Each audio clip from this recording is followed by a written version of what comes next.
300 bed ஆஸ்பத்திரி, புதிய பிரசவ வார்டு, லிப்ட் எல்லாம் வச்சு டவுன்ல பாத்தீங்கன்னா பெரிய கட்டமா இருக்கும்.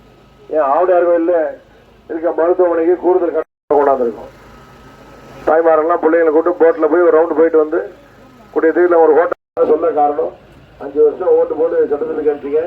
5 வருஷம் சக்திக்கு மீறி உங்களுக்காக சட்டசபையில் பேசியிருக்கேன். பெரும்பான்மையான சாலைகள் போட்டிருக்கோம். இன்னும் 2-3 சாலைகள் போட வேண்டியது இருக்கு. ஒன்றின் பின் ஒன்றாக அனைத்து ஊராட்சியிலையும் ஏதாவது நல்லது மட்டுமே நடந்திருக்குமே தவிர என்னால எந்த ஊர்ல இந்த தப்பு நடந்திருக்கு அது உறுதியா சொல்ல முடியும்.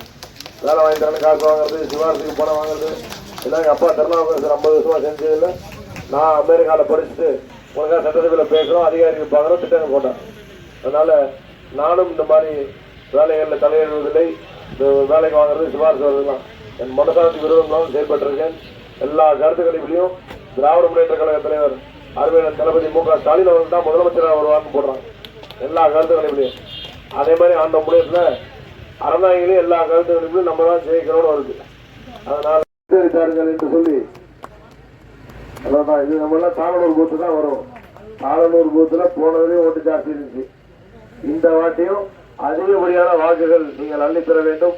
மீண்டும் உங்களுக்காக, உங்கள் குரலாக, உங்கள் சகோதரனாக சட்டமன்றத்தில் என் குரல் ஒலிக்க ஒரு வாய்ப்பு தாருங்கள் என்று சொல்லி கை சின்னத்திலே வெற்றி தெரிவித்தார்கள் என்று சொல்லி பரிவன்போடு கேட்டுக்கொண்டு உங்களை மீண்டும் சந்திப்போம் என்று வாய்ப்புக்கு நன்றி கூறி விடைபெறுகிறேன். நன்றி, வணக்கம்.